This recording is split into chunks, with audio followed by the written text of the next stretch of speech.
a nation. Hebrew kingdom building.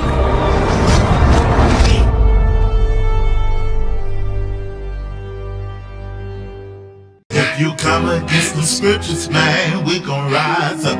If you come against our heritage, we gon' rise up. It don't matter, anybody get it, man, we gon' rise up,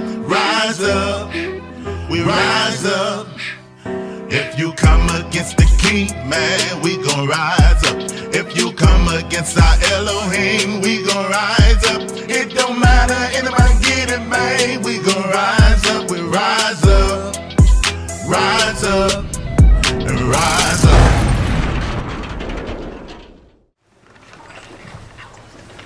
The floor is yours. Daniel chapter 9, verses 3 through 19. So I set my face toward Yahuwah, the Elohim, to seek by prayer and supplications, with fasting and sackcloth and ashes. And I prayed to Yahuwah, my Elohim, and made confession, and said, O Yahuwah, great and awesome El, guarding the covenant and loving commitment to those who love him, and to those who guard his commands. We have sinned and did crookedness, and did wrong and rebelled, to turn aside from your commands and from your right rulings. And we have not listened to your servants, the prophets, who spoke in your name to our sovereigns, our heads, and our fathers, and to the people of the land. O Yahuwah, to you is the righteousness, and to us the shame of face.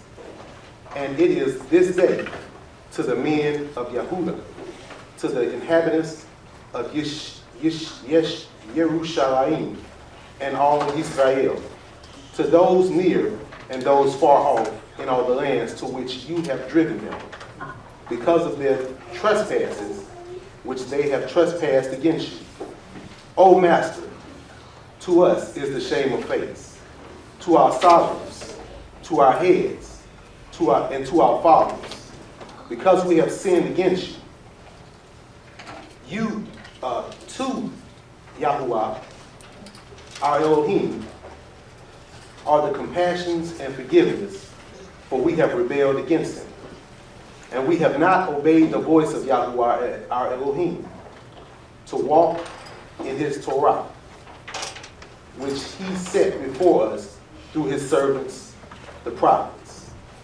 And all Israel have transgressed your Torah and turned aside, so as not to obey your voice. So the curse and the oath written in the Torah of Moshe, the servant of Elohim, have been poured out onto us.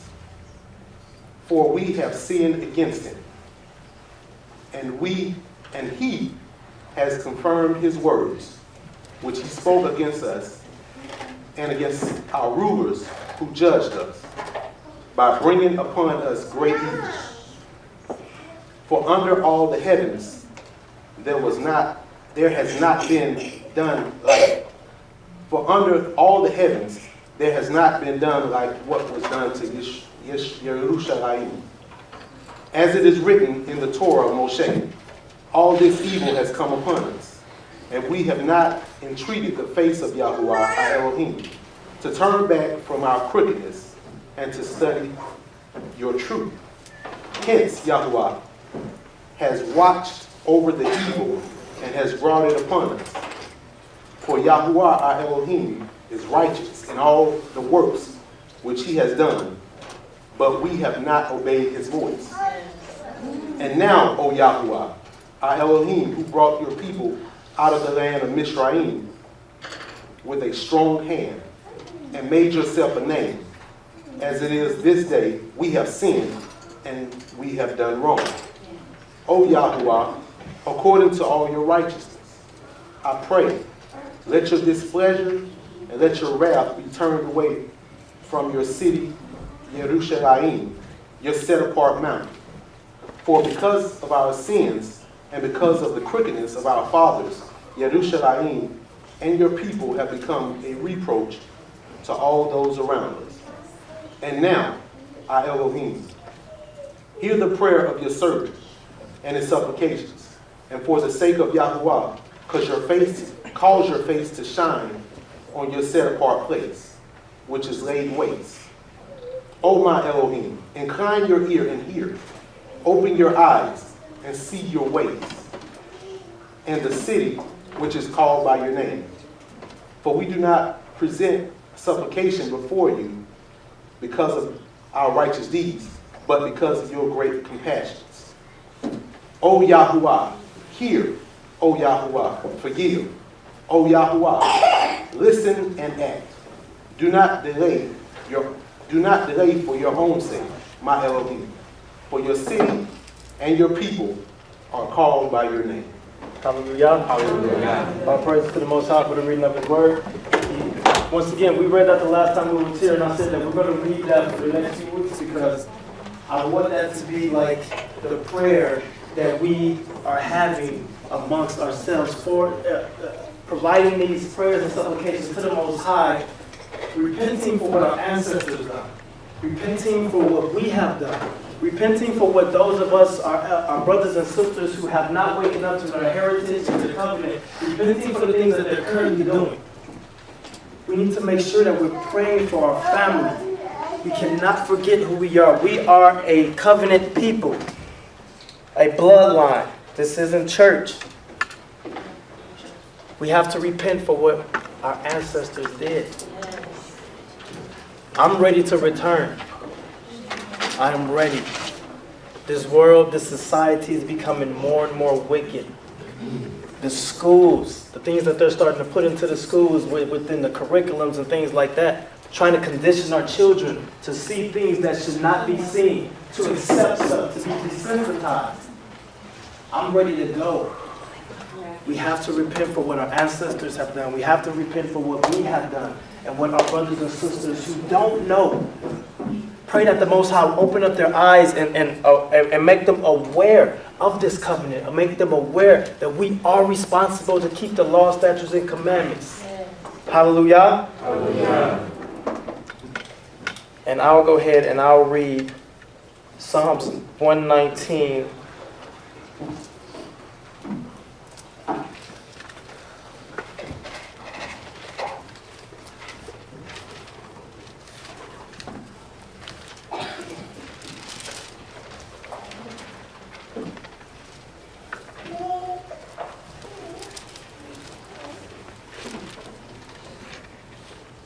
Psalms 119, starting at verse 17. Deal bountifully with your servant, that I may live and keep your word. Open my eyes, that I may behold wondrous things out of your law. I am a sojourner on the earth. Hide not your commandments from me. My soul is consumed with longing for your rules at all times. You rebuke the insolent, accursed ones who wander from your commandments.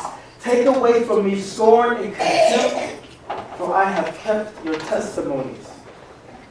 Even though princes sit plotting against me, your servant will meditate on your statutes.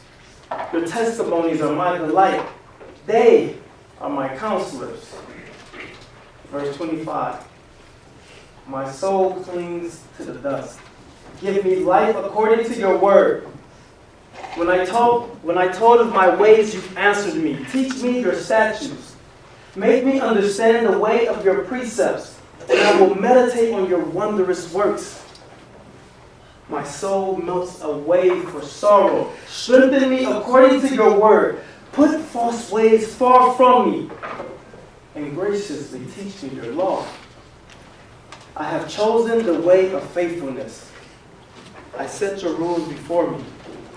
I cling to your testimonies, O Yah. Let me not be put to shame. I will run in the way of your commandments when you enlarge my heart. We're going to go ahead and move forward with the service, and we're going to have my wife come up, and she's going to lead us with the Shema. Feel free to loosen up, sing along. Please do. Y'all can stand.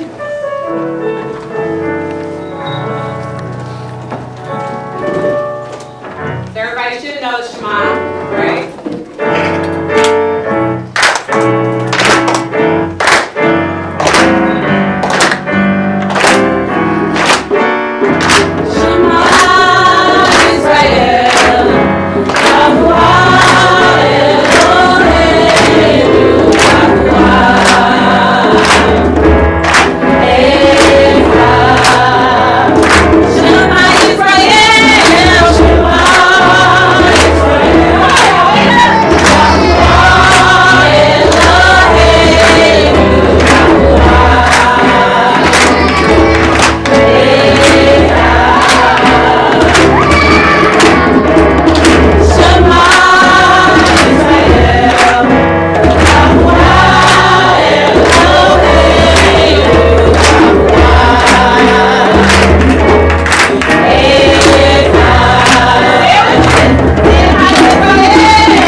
one.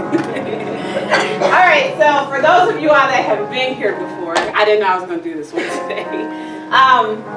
Before we would have like a congregation to gather with, and I've explained the story, sorry for those who have heard it, right? And so our family, we will of course keep Shabbat at home. And you know, sometimes we're very musical people, so we just make up songs.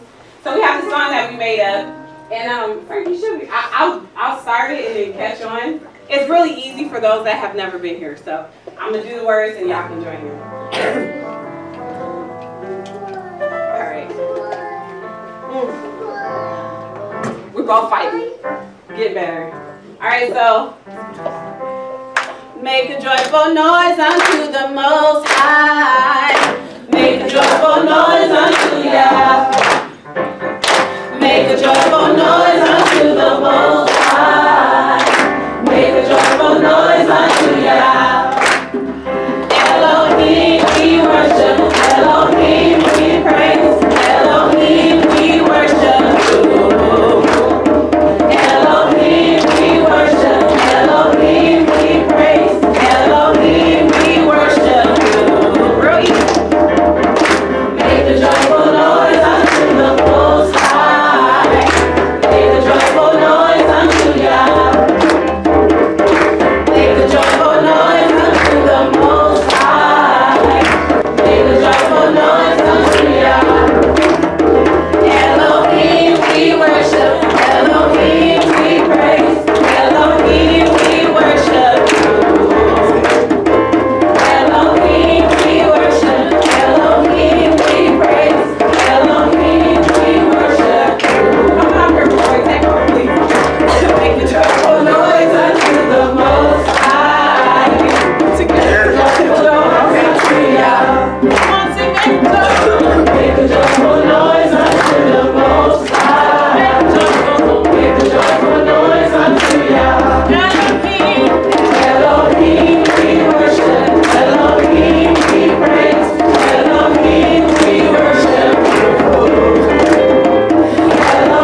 come into this walk and a lot of the times we abandon things like praise and worship because it feels Christian. But it's so important.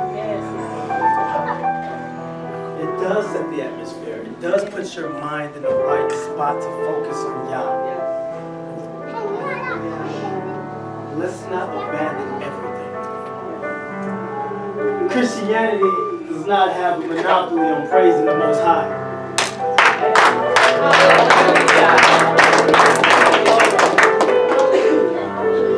We are His children. He made the covenant with us. Hallelujah. Hallelujah. Hallelujah. Hallelujah. Hallelujah.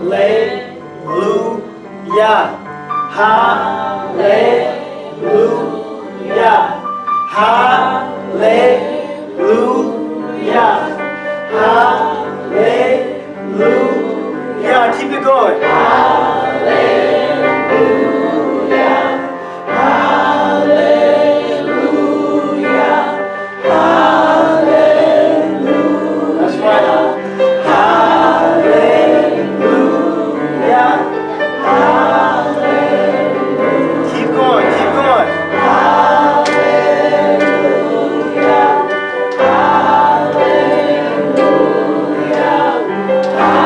Yes, son.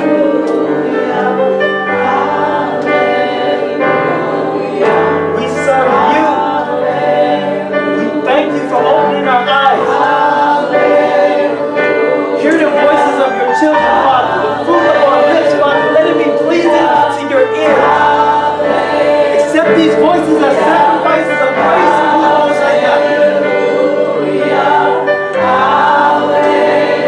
We thank you for everything that you've given us. Our health, our minds, our family, our connections, our friends, our community, Father. Our eyes that you allow us to see who we are in terms of this covenant, Father. We thank you for these voices that we use to lift up your name. Yahuwah Elohim. There is none like you on earth, in the heavens, in the Shamayim, under the earth. You are the creator of all things. And we give you praise, we give you honor, we give you glory. Hallelujah. Hallelujah. Hallelujah. Hallelujah. Hallelujah. Keep saying, hallelujah. Hallelujah.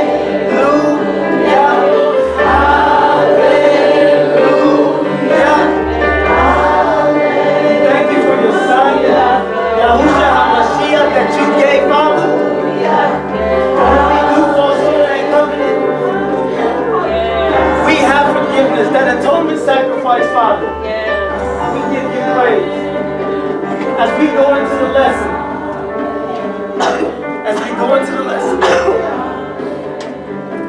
I pray that something here that is spoken, that is said, that is released into the atmosphere will allow someone to go deeper in you, to take their walk more seriously, to take something practical out of this so that they can change their everyday life and be the proper light, the proper representation that you has initially chosen us to be.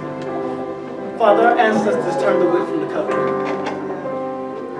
But in this time, in this season, Father, you chose us, this generation, to be the ones who will wake up and be that voice, speaking out, return to the covenant, return to the law, statutes, and commandments, worship you in spirit and in truth, Most High Yah. This is that time, this is that season. We are that generation, Father, and we thank you for choosing this generation. And I am grateful, we are grateful to be a part of that.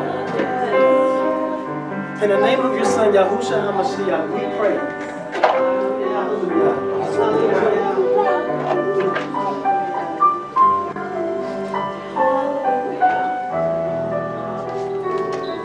your seats.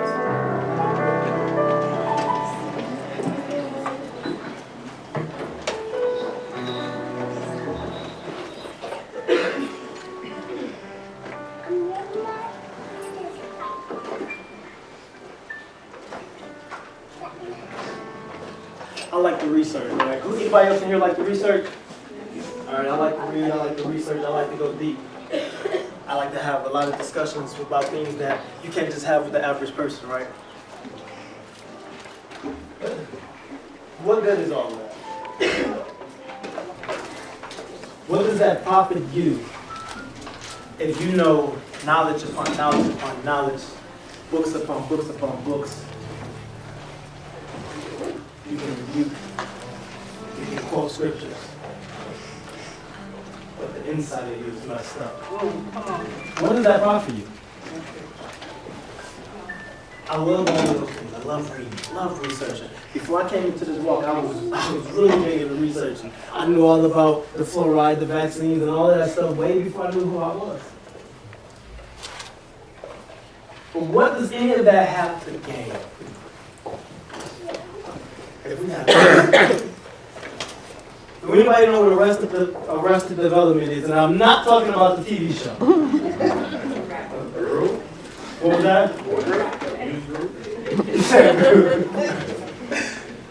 Not a group, not the TV show. So the name of this is Arrested Development, a practical examination. And just so you know, I was sick last week, so I'm still my voice is a little raspy and so I may fumble over my words a little bit, but all praise to the Most High. I'm able to be here in front of you guys, with you guys, around you guys. So, what does it mean to arrest? What is arrest? Let's start there. To what? To stop. What else? To hold. Seize. To seize. Okay. So we got to stop, to hold the seize. Anybody else want to add to that? To what? That's what the police do. They trap, but no, that's not what we're talking about. Anything else we want to add to arrested? Restrain, okay. Held against your will.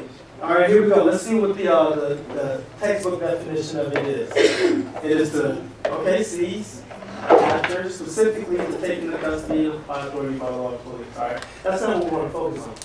We want to focus on this. To bring to a stop. Someone said stop, right? To check, to slow, to make inactive.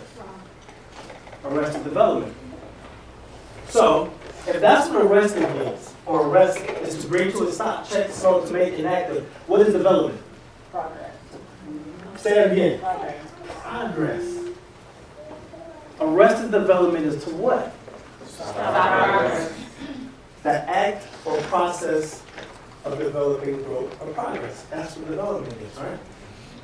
So, when I look at the youth who are up here, who I'm always proud of, because every time I ask questions, they're so quick to give their feedback, and they're usually accurate. I love that. What can make them stop? They're so involved. Most children they're not involved in something like this. We don't have a kids class, but we have youth in here who will answer questions. We got the youth group, and they're some of the first ones to answer all the time. Yeah. That's progress. They wasn't doing that a few months ago. That's progress. I'm not taking credit for that. All praises to the Most High God, but I'm grateful that we have children, we have youth in here who does that. But what can make them stop doing that? Discouragement? Okay, what else? Not caring about it anymore. Not caring about it anymore. Why would you not care about this type of stuff anymore? I You don't have a reason to? Because you still care about it. She said, I don't know what to make them stop caring about it.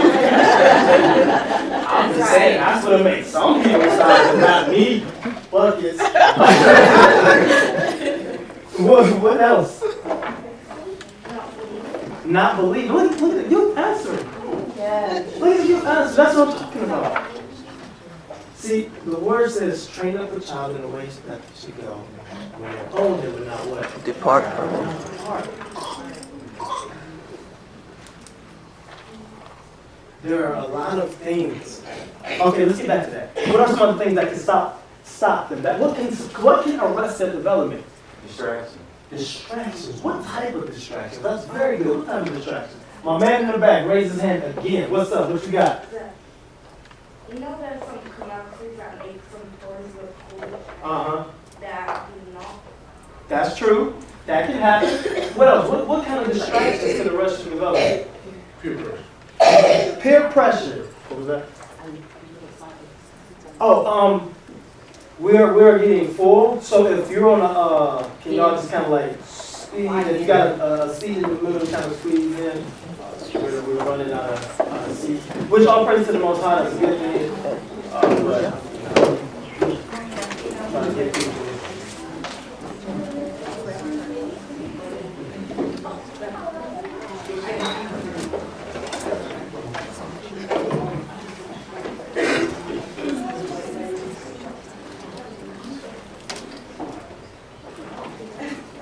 Okay, so where did we get? What was the last one I was saying? Peer pressure.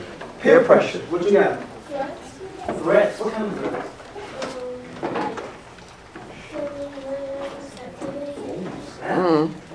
You said killing, murder, captivity. That can definitely especially if it's a false charge, right?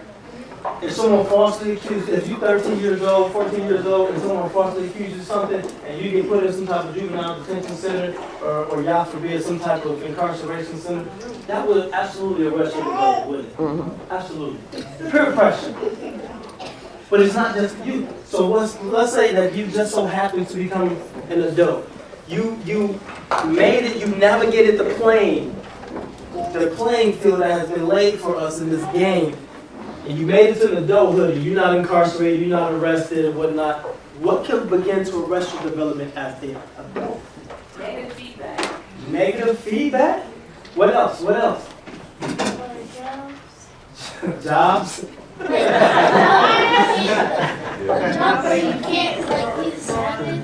could actually, right? It'll make you, that's good, that's good. Push you in a bad position. The world making it seem relevant. World making it seem irrelevant, that's good. Wrong mindset. Wrong mindset.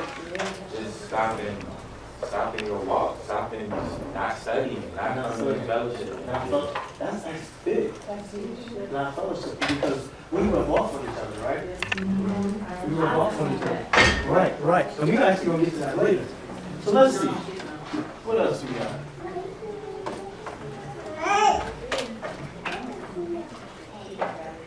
No, I had it up. Can we happen to do some of this? Develop those things? Yeah, for sure. You can develop good habits. You can develop a habit to be punctual, right? We're always on time. That's not really our thing. I mean, that's something that we could do. We don't do, but that's not really our thing. But yeah, we can develop these type of habits, right? To where they can lead you on a course. So, does it have to be a big habit? No. You said no. That's not. Okay, what is a habit? It is an acquired.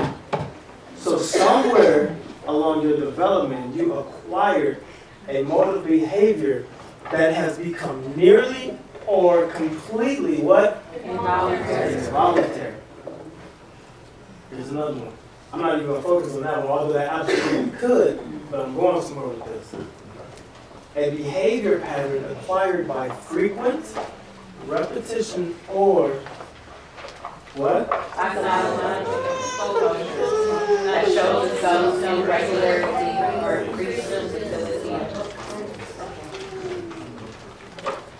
Get these habits somewhere along the line. Because just like we can rub off on each other, if you're around the wrong people, they're going to rub off on you as well. And you'll pick up habits from them. All right, so what we're going to go on today is we're going to look at some practical things, right? That a lot of people, I don't know about y'all, but a lot of people have, these things have negatively affected them, or we have picked up these habits along the way, and we need to do something to get us back on to the path and get our development back to where it should be with the Most High. All right, so what is Torah? We asked this question earlier when we were going over the Hebrew. What is Torah? Instructions, that's right, look at that, I love the kids. What is a Moreh? A Moreh is a teacher. Okay. What do these words have in common? Most of you won't know this. That's why I tried to give a hint. Oh, go ahead. The teacher gives instructions. A teacher gives instructions. A teacher gives instructions. These two words have the same root. What was that? Yes, yes. They have the same root. Hebraically speaking, I didn't even put the name of it because we should be able to read this by now. What's that? What's the Hebrew word? Yod, Resh, Hey. You got the correct? Yahweh? Yahweh. Yarah. Good job. Yarah. That is the same root word. And so what does this mean? It's to throw, to cast, to shoot arrows. All right? To direct, teach, instruct. So when you look at this word, it has to do with archery. Some of you may have heard about Torah and its relationship with archery. All right? We're going to get into that in a second. Here we go. The Hebrew word. What Hebrew word is that? That's Torah. Good job. It's usually translated into the English word law. Because of this translation, there is a great misunderstanding of what Torah truly is. Torah is not law.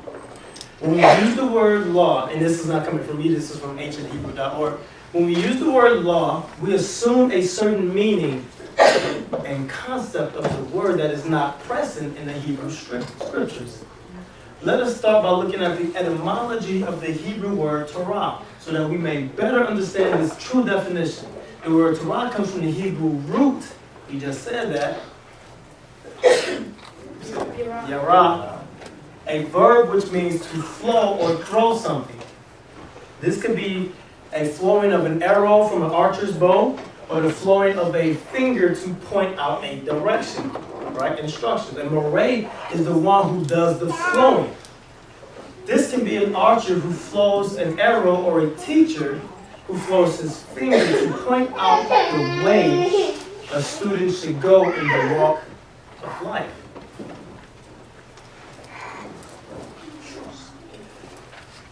So why is that significant? All right. What is the shortest distance between 2 points? Straight line. Straight line. Y'all know that, right? Okay.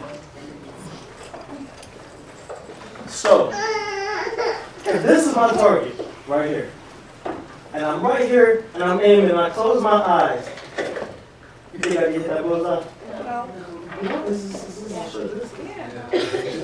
I should be able to right now. That's close. It's close. I mean, if I can't, like, come on. I'm right here. Right. She's getting some credit.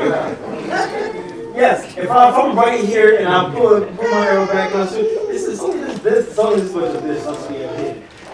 When you think about the kingdom, which one of y'all know when the kingdom is going to be established and manifest on earth? None of us know. None of us know when the kingdom is going to manifest, right? All right. So keep that in mind. So I'm there. I put an arrow. I can hit the target. Now, if I close my eyes from here, can I hit the target? Yeah. It's still possible, but it's not a guarantee like it was before. So the further I move back, the less of a chance. There's more things that can hinder this, right? You can have wind now that can start affecting, my hands can start shaking, right? What am I getting at? Going back to what I was saying earlier about reading, researching, and all of these things, which are great, but while we're shooting this arrow towards the mark is the Torah. So we're aiming, and we're shooting these arrows. So we got all this knowledge, right? And as we aim, we shoot. Okay, we can hit it. But as we go further back in time, because the further we go back, we are not able to really gauge the distance. If we have something in us that is unchecked, that we don't adjust as we're aiming for this target, we can think that everything that we're doing right now, all of this reading and research and all of this stuff, is going to get us there. But these things that's unchecked is what's throwing us off the course. So, as we're aiming for this rock, and we got a bad attitude, that hurts our walk. So now, instead of aiming there, I'm over here. What else we got? What else we got that's gonna make me miss? We got lust. But I know the scriptures though. But I'm lustful. So we're gonna go on a little bit more. And what else we got? You say what? Well, I can't hear you. Disobedience. But I know the word, right? I'm correcting everybody on Facebook. I don't get no credit for that? Come on, y'all. I don't get no credit for correcting them on Facebook. What if I point out, I'm pointing out that Christmas is pagan, right? Oh, God. But I'm disobedient in my own way. The beam in your eye. So, once again, we're moving over. We're moving over. And these things are constantly causing us to miss our mark every time we're shooting, but we're thinking we're doing something. And these things have to be checked, they have to be corrected. In the military, there's something called Kentucky windage. I used to be in the military. We used to shoot. Kentucky windage is if you shoot at a target, let's say I'm aiming here, I hit here because of the wind, right? So what I'm going to do is I'm going to adjust. I'm going to start aiming here, and the wind is going to allow me to hit the target. But you got to know that you have to adjust. You can't change anything if you don't know that you need to adjust, right? So what are we about to focus on? In our community, and this is the Israelite community, what do we need to adjust?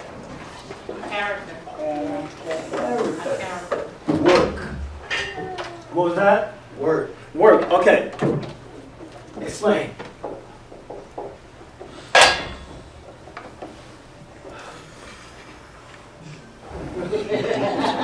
Okay, I'll help you, brother.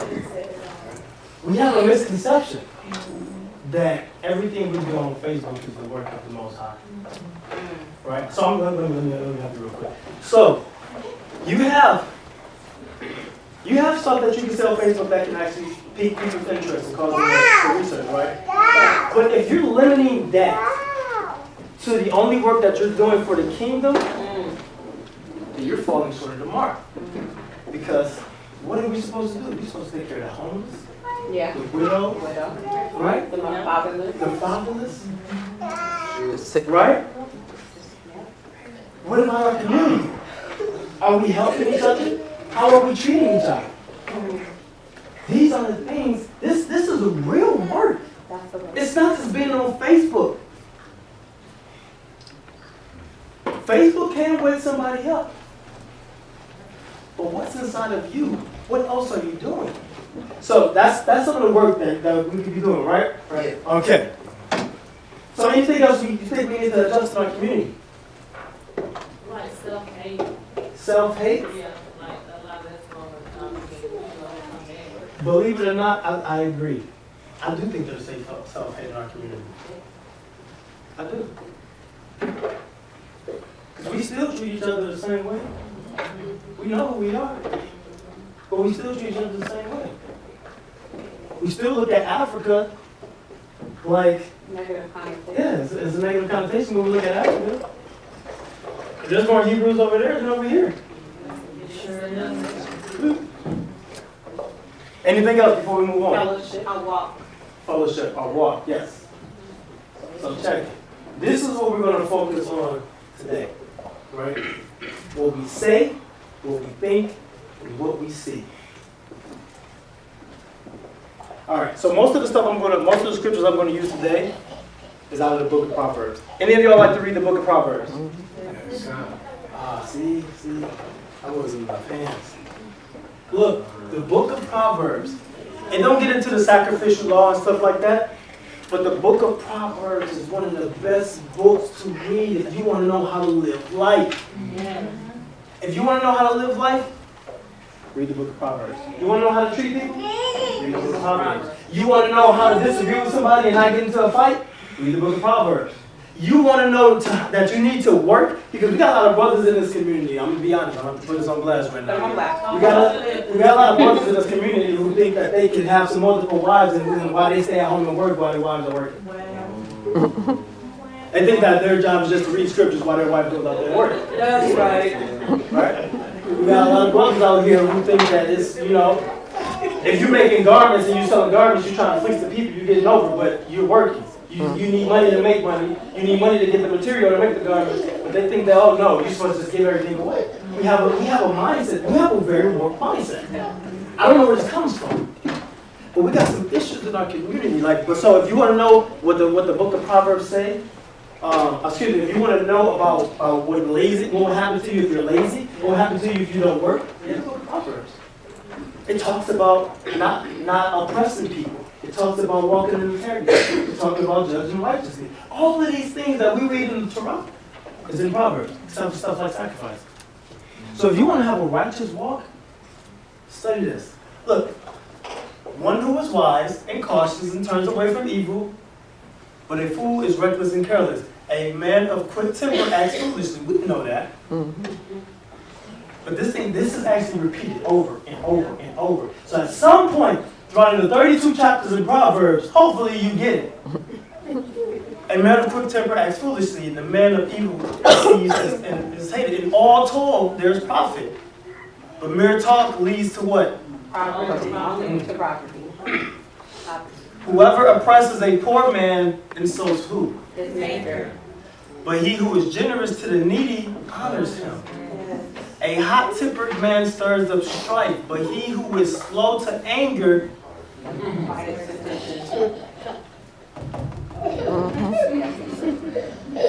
we quick to snap. We quick to snap, right? Commit your work to who? Yeah. Your brother. Yeah. Your sister. Yeah. Your father. Yeah. Your friend. Yeah. Commit your work to Yah, and your plans will be what? Established.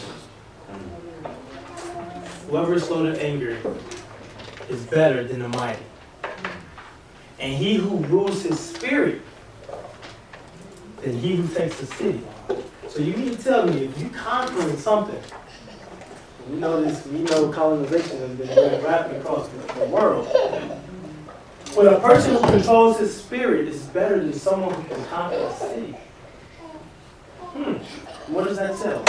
So what we say, this is what we have to pay attention to. We read this is a famous scripture. If you just went to church for a couple of months, you probably heard this at some point. Right. Death and life are in the power of the tongue, and those who love it will eat its fruits. This is the ESV version. What does that mean? We read that. We quote that. Is that real to you? What does that mean to you? Things that you say, that word is powerful, whatever you speak will manifest, because it's whatever is in your heart and mind and your heart and mind. Okay. So whatever you speak, if you're going to be negative, then it's good people. Okay. You know what I'm saying? So if it's positive, that's what you'll establish in your home. So Okay. words are very. Did y'all hear what she said? Do y'all agree? But is that real to you? Or is it philosophy? It's real. It's real. It's very. How do we know it's real?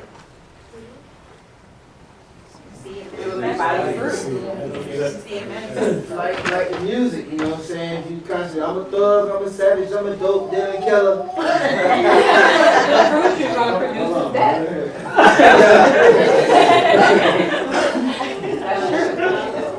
What do you say, like Chicago?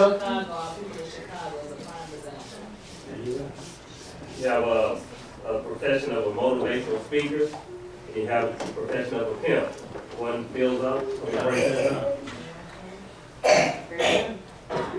Where's our frequency, right? Where's our frequency? I ain't trying to get this from y'all, so don't. But everyone has a certain energy that they carry. Where's our frequency? These things are real. We believe that that Wi-Fi can carry data from here to there, right? Right. We can use cell phones and talk to someone in another state, another country, right? So there's something going on that we can't see. With words, it's the same one. There is a test. Anybody ever heard of the Rice experiment? Yep. You got 2 people, 3 people who've heard of the Rice experiment. Okay, so you're gonna learn something today. Now, I'm not saying anything about the scientists who performed this. I don't know, I'm not familiar with all of his work. But what I do know is one thing about science is that it should be duplicated. You should be able to duplicate it. It shouldn't just be something that one person has done and say, hey, well, this is that. No, it's supposed to be observable, and it's supposed to be able to be duplicated. If not, theoretically speaking, it's not science. So the Rice test is an experiment that a test that a doctor performed. I can't remember his name, but I'm going to play a video. It's only like 4 minutes. This is not from the doctor. This is from someone who's actually attempting to do what the doctor did. Millions of people have tried this, all with similar results, unless they went into it with a negative mindset. So, give me 1 second. Okay, Rice experiment. Actually, maybe it should be called the consciousness experiment, because that's what this is about. Okay, so obviously these are just little glass jars, the lids, all washed up. And then here is some cooked rice. Not much, because the rest of it is in my tummy. Now, this is going in here. 1 spoonful in there.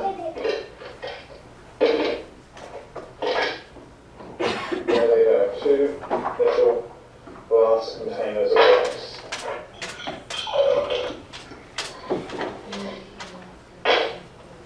Love and hate. So, I'm going to take the love, I'm going to stick this one, so I'm going to stick it across the top. Love, hate.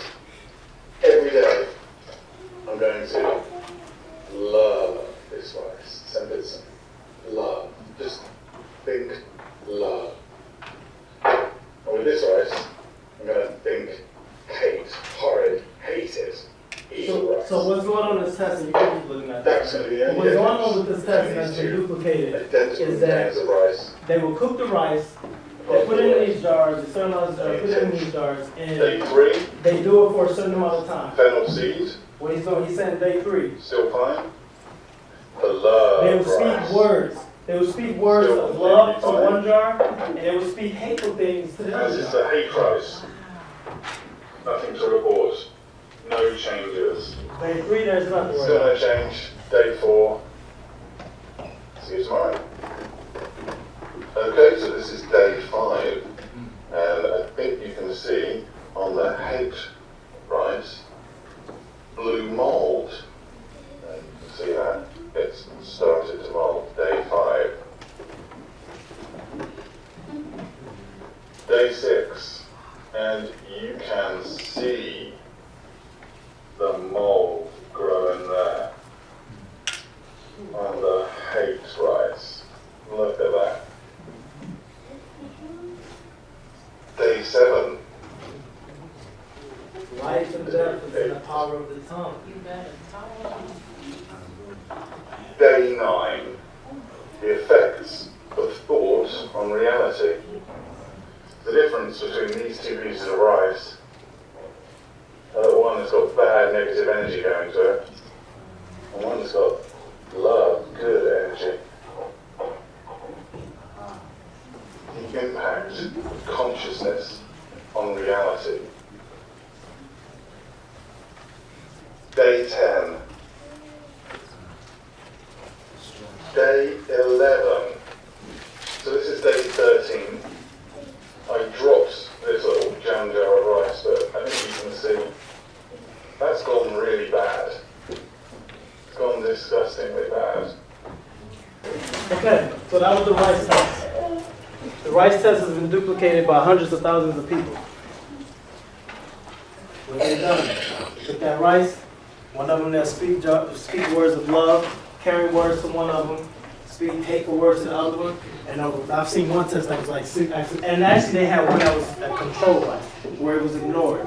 So even if a person is not speaking hateful words, but you're ignoring them, even that has a negative effect on them. Wow. It's not quite as bad as if you're speaking hateful things to someone. But if someone is ignored, this is why people who feel like no one knows that they exist go through the type of issues that they go through. But those people who are constantly being spoken to in a negative manner, they, in the inside, they're being destroyed. So this is why I ask, like, is it real to you? Does this really make sense? When we see that scripture, life and death is in the power of the tongue, like, what does that really mean? Is that true, or is that just words that somebody said? And it sounds good. It's literally real. Yes, we see the effects when someone is going through this type of stuff. When someone is being spoken to like that. So this is so elementary. And it's easier said than done. Right? Who, what, when, where, why, and how. We can get into argument. Go ahead, what you got? Can it be the same like image too? What do you mean? Long story short, when,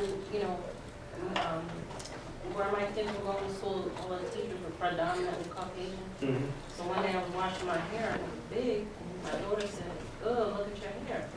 And I said, "What's wrong with it?" And she said, "Well, my teacher's hair don't look like that. Her hair is pretty, and it's long and stuff." And I said, "Well, this is the way God made my hair." But even if you're not speaking negatively, the image that she saw dominated how I look, because she and I look alike. Correct. And yes, it can be projected in that fashion as well. This is what society did to us. That's right. They changed the images, and they now, when you see society, the standard of beauty is a Caucasian, right? Very, very slim. Certain features, right? Certain nose structure, certain facial features, certain body types, certain hair. And now we look at ourselves like we're not good enough, and this is why we have celebrities who are bleaching their skin to get lighter, so that they can be that reflection. Go ahead. And the melan's worth it because they paying $300 to $400 a gram for your melanin in your skin. And yes, your lips and everything else. It's crazy that they can convince you, right? They can convince you that the color of your skin is terrible. You're an animal. You're a beast. But your melanin is worth $400 a gram. And gold, last time I checked, I think was worth $36. Wow. Your melanin is worth more than gold. But they will bash you. And it will make you feel bad about the color of your skin. Arrest your development. Now you get up, you grow up, and now you want to be like them. You want to fit in. I'm going to be honest with y'all. Here's a story for you guys. This wasn't, I wasn't even going to say this, but since this came up. There was one point in time, I think it was like 2010. I had real bad acne. And I started getting these microdermabrasion treatments. And at the same time, they started doing these chemical pills.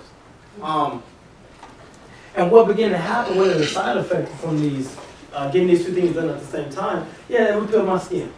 And it would help get rid of some of the darker hyperpigmentation. But I started to get lighter. I wish I would have thought of this earlier. I would have put a picture up here so you can see what I'm talking about. I started to get lighter. And although I didn't go into it like, oh, I want to get lighter. But I'm like, yo, I like this. Wow. I fit in more.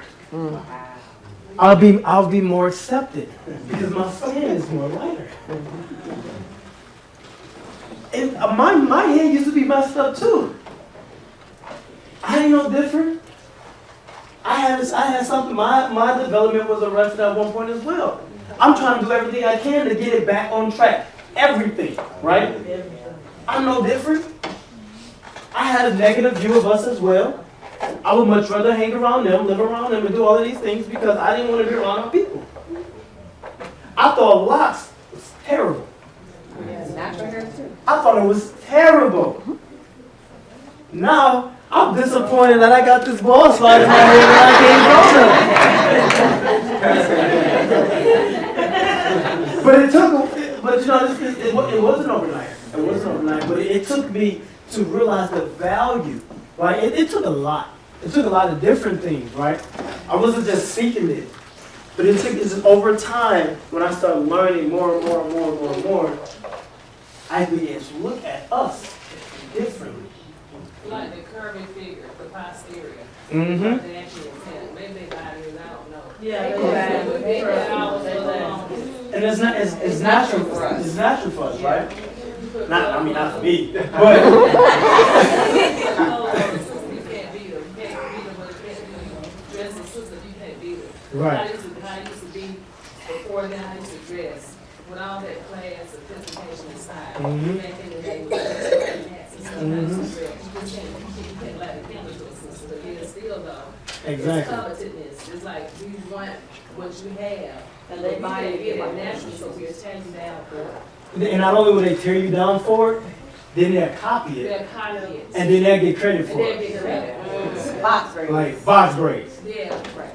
Kardashians start wearing braids, and all of a sudden, this is this new hair trend. I know some people in the hood right now that she's like, yo, what are you talking about? But that's what they do. Same thing like you say about the curvy figure and all that stuff. What, you have your hand raised? Oh, so I watched the video, right? And then one of the Kardashians, like the youngest one, I forgot her name.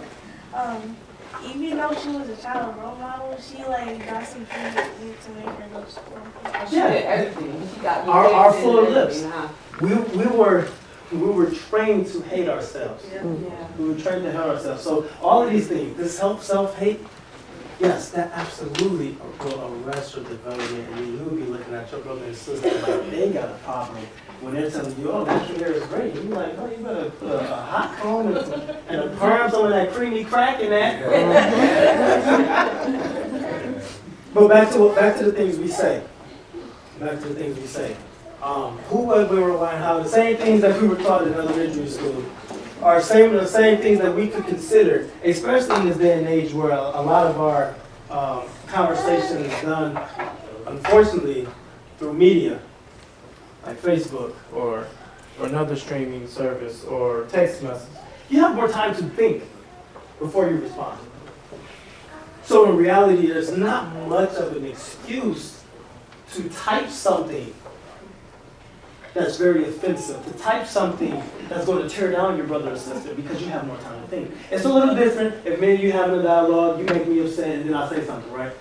Not excusing it, but it is different than when you have a chance to actually look at this message, close the message, sit there and think about what is going to happen if I say this. We don't really think about the consequences. But who? Behold, I send you out as sheep in the midst of wolves. Therefore be wise as serpents and harmless as doves. Now, we can't just say whatever we want to whoever we want. Why? Tell me why. Rules. Some people are crazy. Right? Yes, rules too, but some people are crazy. You know, maybe there are people who are planning to kill you outside.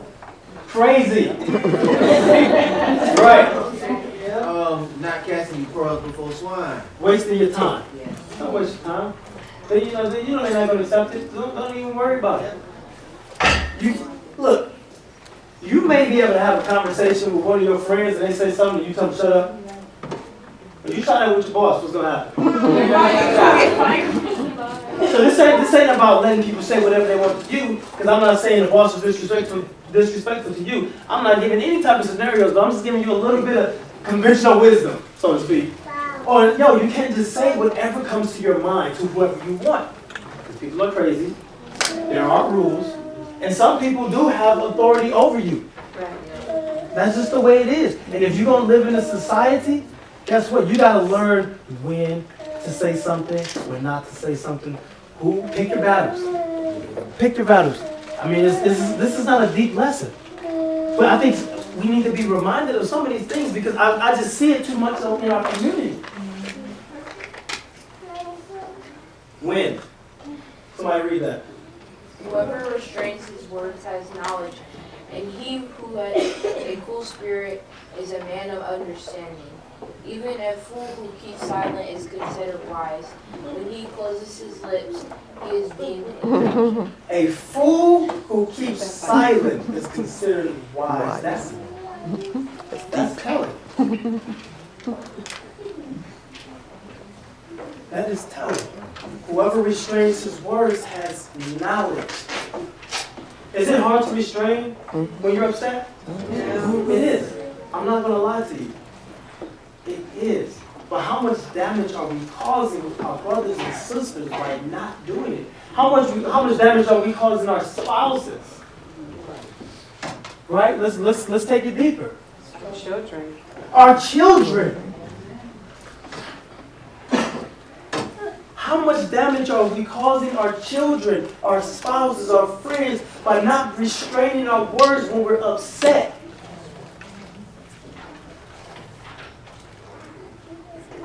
What? The mouth of a righteous person brings forth wisdom, but the perverse tongue will be cut off. Let's keep it going. Somebody read that. 1 second. What was that verse that? Oh, okay. Proverbs 10:31. Thank you. A soft answer turns away wrath, but a harsh word stirs up anger. The tongue of the wise commends knowledge, but the mouth of fools pour out folly.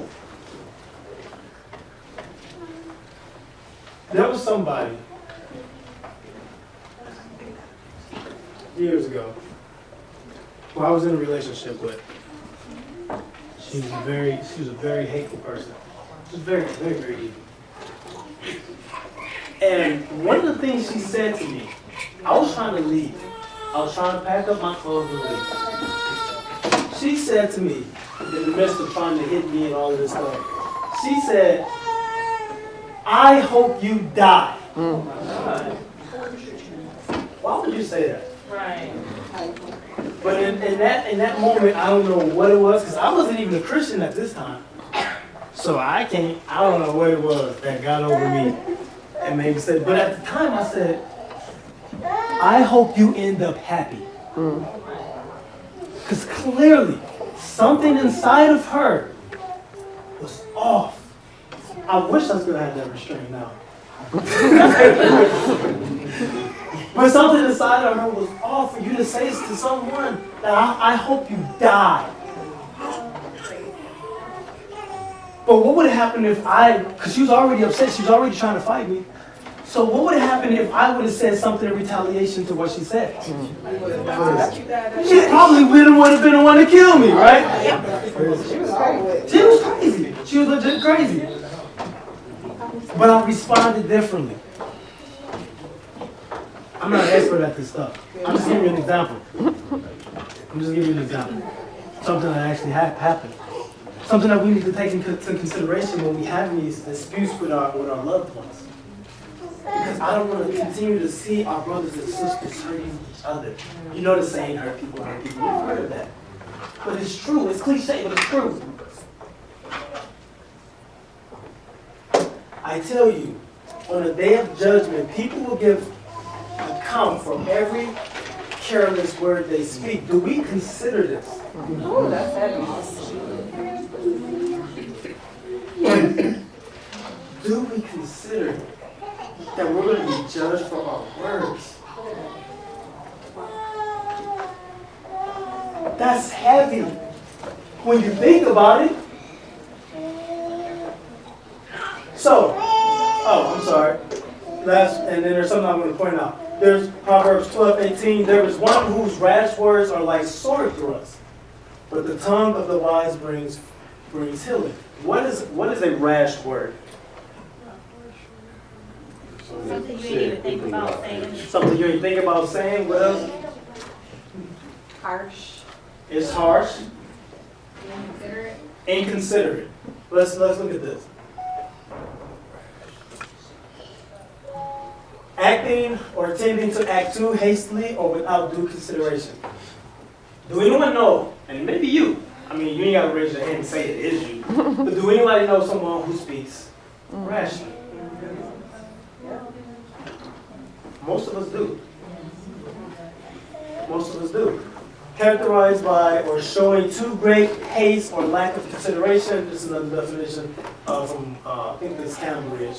Without thought for what might happen or result unwise in your actions. And this is one of the few times that the Hebrew and the English actually match up. What word is that?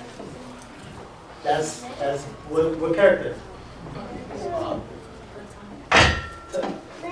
You say what?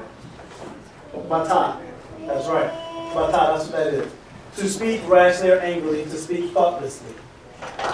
Okay. Nails in the fence. Check this out. There's a story. I don't know if it's real or not, but I happened to hear it at one point, and I think it's actually a very good illustration on the power of words. There was this father, had two sons, older son and a younger son. And the older son was very, very rash with his words. And he would always say stuff about his brother, his younger brother, that would hurt him. He would constantly say stuff. It was very demeaning. He was very angry. He was very bitter towards his brother. He would say all these hateful words. So his father one day told him, every time you say a hateful word, you got to put a nail in the fence. So what happened? He observed their conversations. The boy going out there, I hate you, such and such, you're ugly, you're fat, you're stupid, you're dumb. Every day, put a nail in their wooden fence. 30 days came. He took him to the fence. Look what happened. You see all of these nails? That actually struck the older brother. He was like, wow, I never thought about that. That's a lot of nails. So, what happened? His father said, okay, for every day that you can go without saying a hateful word to your brother, you can remove a nail. So, what happened? Every day, he would restrain his tongue. He would not say anything. Relax, he would chill.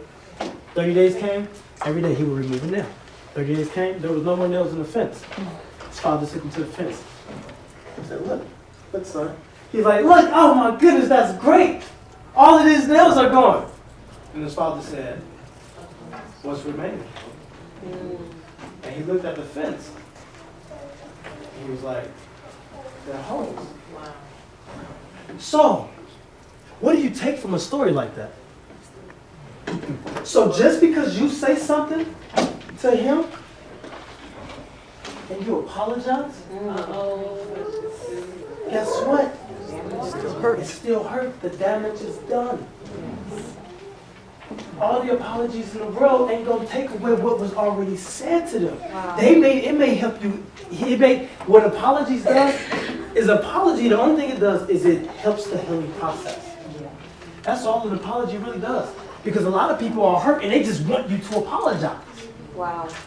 That's it. They just want you to apologize, to admit you did something wrong, that you hurt them. Do you not see that you hurt me? They just want you to apologize. But your apology isn't going to take away anything you have said. Wow. That damage is done. And if it's in a relationship, the only thing you can do is hope that the person is strong enough to carry on. Or not retaliate. Because that happens when you begin to go tit for tat. So now both of you are walking around with nails in you. And then you have a meeting and you have a conversation and you try to rectify everything and okay, cool. Now you trying to start over, you back on the same page. But guess what? Still in the back of your mind, everything that was said is still there. You don't forget about what was said. Right? You just acknowledge the fact that they apologized for it. They took responsibility for their actions. So this is why we have to be careful with the way we communicate. It does not go away. I'm not perfect. I'm not flawless. I actually need work on that as well. I go through it. I'm not going to sit up here and act like I'm above all of this. I'm not. But I'm aware of it. Remember, you can't adjust when you're aiming at the target, you can't adjust unless you see the need to adjust. Right? Whoever guards his mouth preserves his life.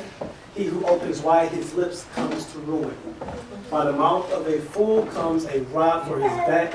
The lips of the wise will preserve them. And this one is one of my favorites. Somebody read that. The words of many, transgression is not lacking. When words are what? Many. Transgression is not lacking. But whoever Restrains himself is true. For whoever restrains his lips is prudent. I'm telling you, if you want to walk with good character, study the book of Proverbs. They're not just cute sayings. Trust me, if you can get this in your spirit, if you can get this in your mind, it's going to go to your heart, then you can truly walk around with the love of the Mashiach that we say that we want to have. Can you go back one? I didn't get the second one.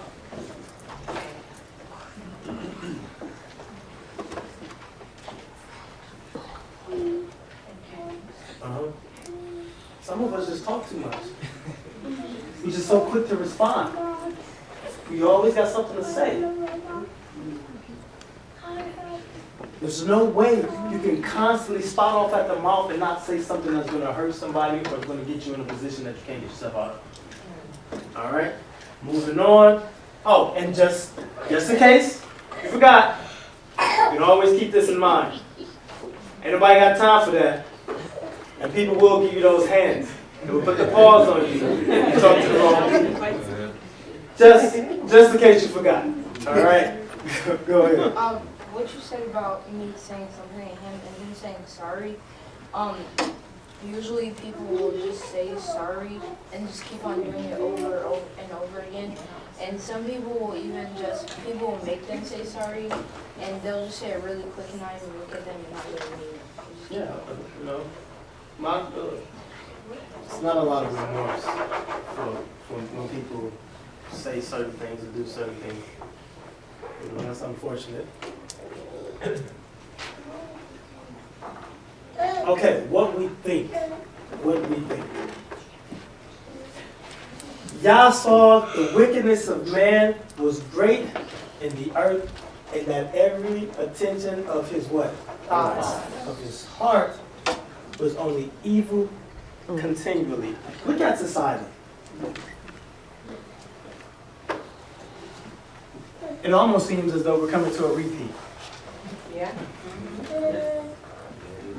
It almost seems as if we're coming to a repeat. What do we got going on right now of evil continually? You got people doing witchcraft, people trying to open up portals to other realms.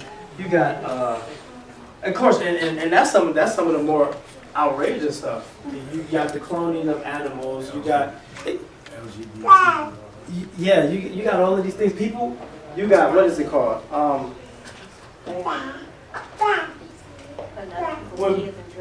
They are doing that stuff. Putting up people's kids in dresses. You got people who are attaching robotic body parts to them, not because they have some type of disfigurement, but because they're trying to become a cyborg. Because they are admittedly saying that they're trying to be like God, or they're trying to become God. There are people who are trying to now download their consciousness. Everything that we're seeing in these movies are actually starting to happen. They're getting it from somewhere. They're getting it from something. So this world is actually becoming just like it was at this point. So, you know, they've been, since the time of the writings of the New Testament, people have been thinking that, oh, well, we're in the last days.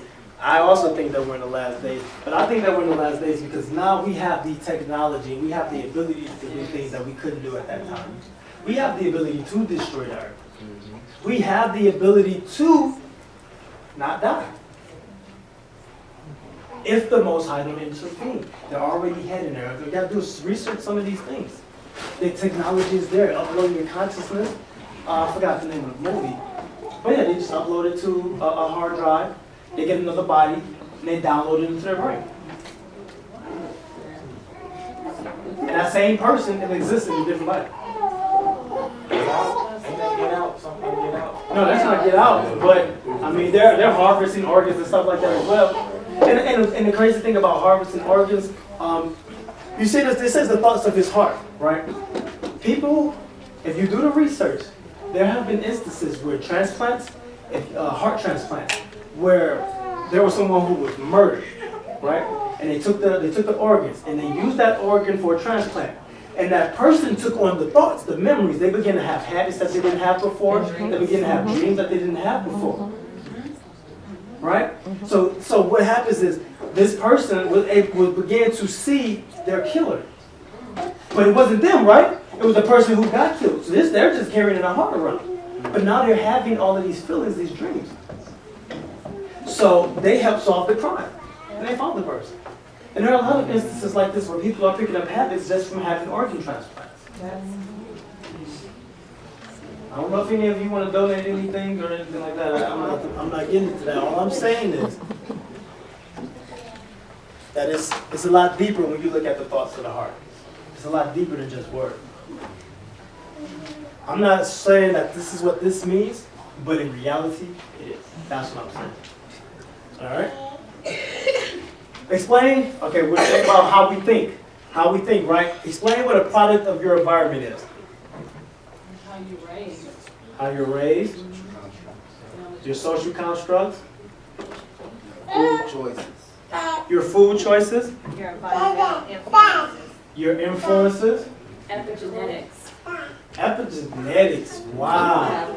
Okay. I like epigenetics too. Your physical descriptions or your physical makeup. You become what you grew up around or what you surrounded by. You become what you grew up around. Right? Okay. Is that good or bad? And always, there's a way ahead. You know, in the hood. Right. So that goes back to what we said at the beginning, right? About fellowship and about coming together and how we rub off on each other. All right. So think about this. Proverbs 13:20. Whoever walks with the wise become wise. But the companion of who? Will suffer harm. 1 Corinthians 15:33.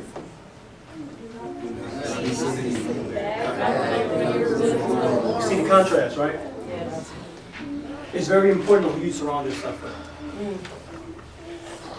Children, youth, it's very important who you surround yourself with. Yeah. Say it again, Moreh. Children, youth, it's very important who you surround yourself with. They will rub off on you whether good or bad. That's right.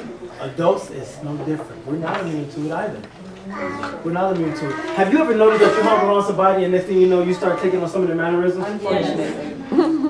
They may laugh a certain way, you start laughing similar. Accents. Their hand movements, their gestures. Like I move my hands a lot because I'm a poet. So people, you can pick that up. It's not a bad thing, but you can pick it up.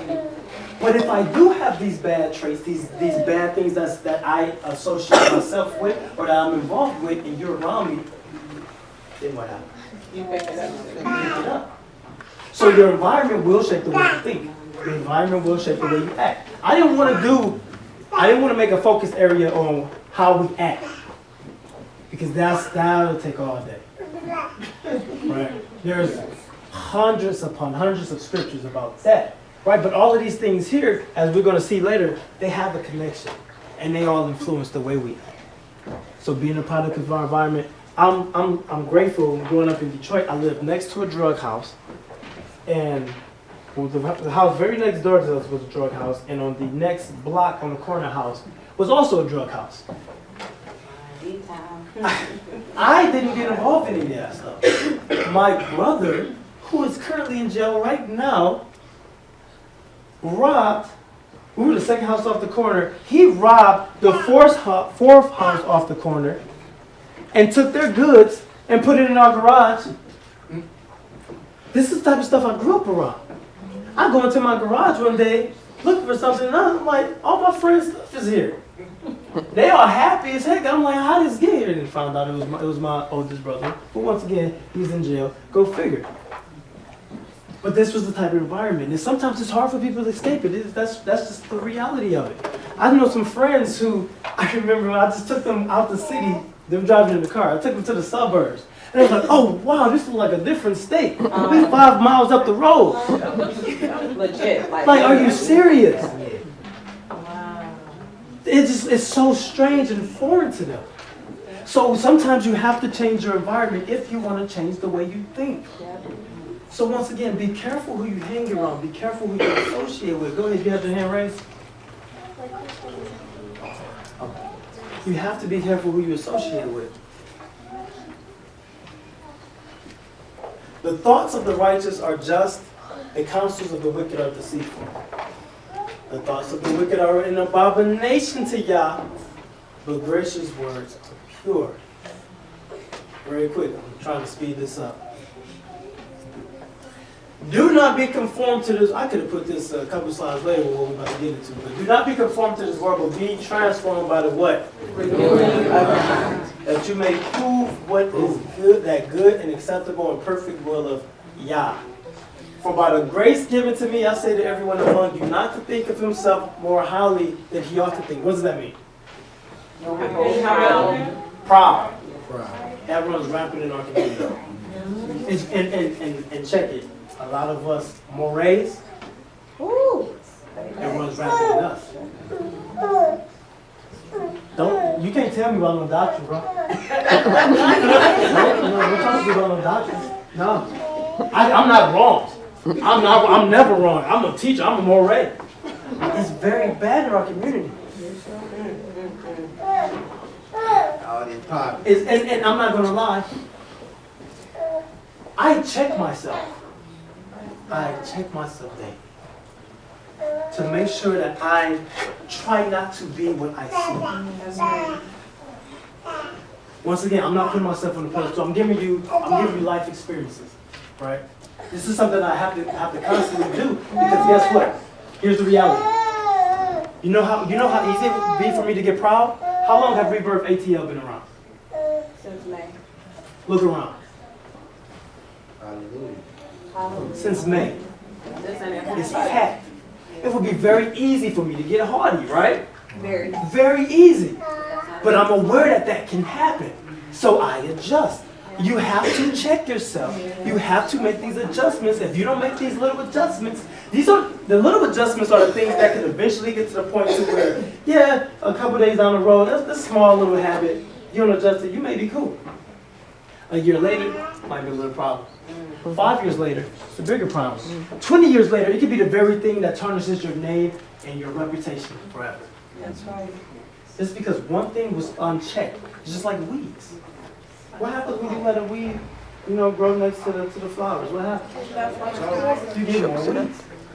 You gotta continually uproot the flowers. Out of flowers, uproot the weeds.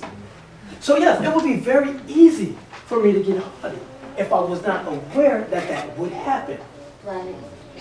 So I'm constantly checking my spirit. I'm constantly checking not only my spirit, but my motives. Why am I doing certain things? And so I try to at least surround myself with people who are humble so that those traits can rub off on me. You know? Finally, brothers, whatever is true, whatever is honorable, whatever is just, whatever is pure, whatever is lovely, whatever is commendable, if there is any excellence, if there is anything worthy of praise, think about these things. There is a blueprint in the text that tells you should think like this. But do we think like this? When I first got into my Christian walk, I was attacked by, I believe it was a spiritual attack. I was very, very, very depressed. I was suicidal. If anyone has, when you believe that your soul is on the line, if you really believe that your soul is on the line, and don't get me wrong, Christianity is very superstitious. So yes, I did adopt those superstitions and I believed a certain way. But check it. If I believe my soul is on the line, that I gotta get this right, but I had so much doubt about the text.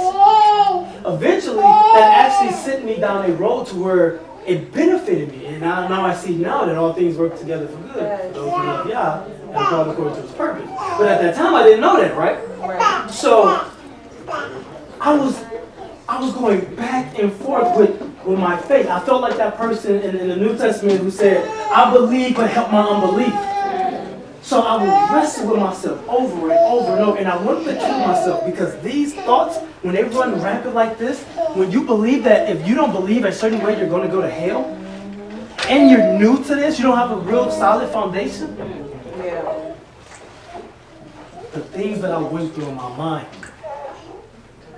I can barely put it to words, but just know that there were many times where I wanted to kill myself because I couldn't take. I would wake up and it's on my mind.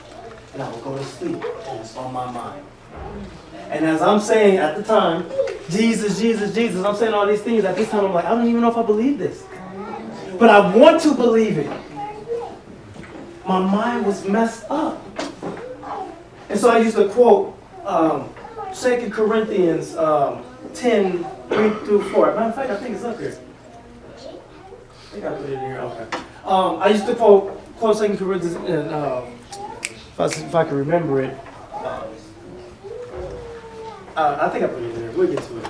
But I used to go through these things constantly, and it took a lot for me to find. And all praise to the Most High. I believe it was Him who brought me out. But the way that I was thinking was jacked up, and I used to constantly have to work on my thoughts. And it's hard to control your thoughts. It's hard to control them. But that's something that if I was able to think on these things, because I didn't feel like I was able at the time. I got so overwhelmed with the doubt and confusion that I didn't feel like I could do that. I was mentally exhausted, and that's why I wanted to kill myself, because I got tired of feeling that way. I got tired of it. But before any one of you get to that point, this is the blueprint. When a thought that comes into your head that does not belong there, cast it out. Speak against it. Yeah, man, that sounds Christian. Whatever, dude. Yo, this is life. Right. Yeah, if you ever been at a point to where you're confused and you're having doubt and all this stuff, and you want to kill yourself, yo, forget all with this Christian-ish stuff. No, this is life. God said life. You got to do something about it. Right. This is the blueprint. Anybody ever heard of the placebo effect? Yeah. Okay, so we got 2. And 3, okay. We got a couple. Okay, when I asked why you didn't raise your hand, nah, everybody want to start. Let me get that one. Right. Okay. So anybody want to give anybody who've heard of it want to quickly say something about it? Okay, that's cool. It's up there. A placebo is anything that seems to be a real medical treatment but isn't. It can be a pill, a shot, or some type of fake treatment. What all placebos have in common is that they do not contain an active substance meant to affect health. Sometimes a person can have a response to a placebo. The response can be positive or negative. For instance, the person's symptoms may improve, or the person may have what appears to be side effects from the treatment. These responses are known as the placebo effect. How does the placebo effect work? Research on the placebo effect has focused on the relationship of mind and body. What's that? Mind and body. One of the most common theories is that the placebo effect is due to a person's expectations. If a person, what is an expectation? It's something that you what? Looking for. If a person expects a pill to do something, then it is possible that the body's own chemistry can cause effects similar to what a medication might have caused. It's what you think. Look, we have this written text, but there's so many things in the text that if you look for a relation or a correlation in the outside, you can find something. Continuing with this. This is from Harvard Health Publishing. The Power of Placebo Effect, published May 2017. Your mind can be a powerful healing tool when given a chance. The idea that your brain can convince your body a fake treatment is the real thing, the so-called placebo effect, and thus stimulate healing has been around for millennia. Now science has found that under the right circumstances, a placebo can be just as effective as traditional treatment. The placebo effect is more than positive thinking. Believing a treatment or procedure will work. It's about creating a stronger connection between the brain and the body and how they work together, says Professor Ted Kapchuk of Harvard-affiliated Beth Israel Deaconess Medical Center, whose research focuses on the placebo effect. How placebos work is still not quite understood, but it involves a complex neurobiological reaction that includes everything from increases in feel-good neurotransmitters like endorphins and dopamine, and greater activity in a certain brain region linked to moods, emotional reactions, and self-awareness. All of it can have a therapeutic benefit. The placebo effect is your way to tell your brain what the body needs to feel better. Remember when I was talking about the energy and everybody has it? How do you think it's really going to affect your energy that you present? It's not mystical, it's just reality. You ever been in a room with somebody and you're laughing and you're yucking it up, and then somebody come in who got a very bad negative personality, and then it brings the whole life out of the room? You ever been around somebody who you feel good, and then you start talking to them and they complaining? They're a problem at work. They tell you about their whole day, week, month, year. They tell you all of these things. The next thing you know, you feel bad, but they're cool now. They just transfer that energy to you. But the reason why they have these feelings is because of how they think. You could be a pessimist, right? We can have pessimistic attitudes. And this can affect how we think. Our environment affects how we think. Who we hang around affects how we think. And not only that, this is the scripture that I used to quote real quick. For the weapons of our warfare is not carnal, but mighty in Elohim for pulling down strongholds. Expressly 5. Casting down arguments and every high thing that exalts itself against the knowledge of Yah. Remember, I was confused. I was down in confusion and doubt and unbelief. Bringing every thought into captivity into the obedience of Mashiach. What we see. This is the gateway. And this is the last thing we're going to go over. We're almost done. What we see. The eye is the lamp of the body. So if your eye is healthy, your whole body will be full of light. But if your eye is bad, your whole body will be full of what? Darkness. If then the light in you is darkness, how great is that darkness? What was your scripture? Matthew 6, 22 through 23. So, let me be real with y'all. Pornography is rampant in our men. The attraction to pornography is strong, it's heavy. We live in a hyper-sexualized society. You don't have to look for it to see a half-naked woman. You can be on your phone, you can be on Facebook, you can be on Instagram, especially Instagram because they got these dang on Instagram models, right? They pop up everywhere. Or you can just drive past and see a billboard of a half-naked woman who is, they're selling lingerie. Now, to somebody who don't have that addiction or that problem, it may not be anything, but for someone who has that issue and they see that, guess what their mind? See, they see it. They're going to what? They're going to think about it. And then when they get a chance, they're going to engage in whatever they need to do to fulfill that lust. What we see is the gateway to everything else and how we respond in this world. Our women. A lot of you, I don't know if it's any of you, but a lot of women like to watch some of these shows. Oh, come on. The ratchet ones.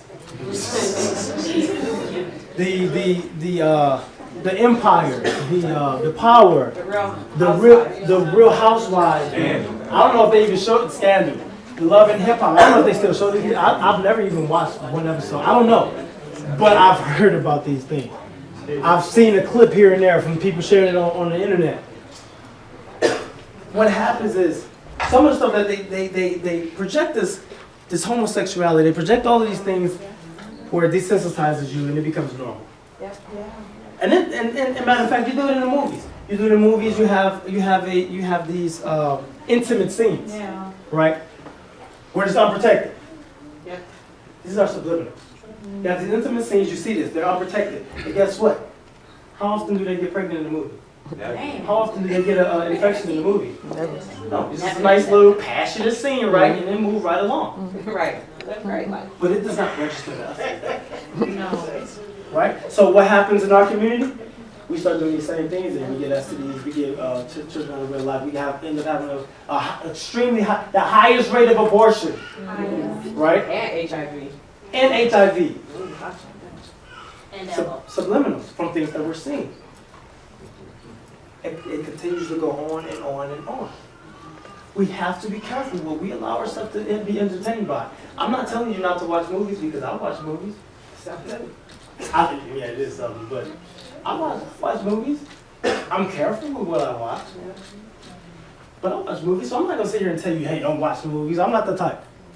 I'll just give you the information and you make your own decision. Right?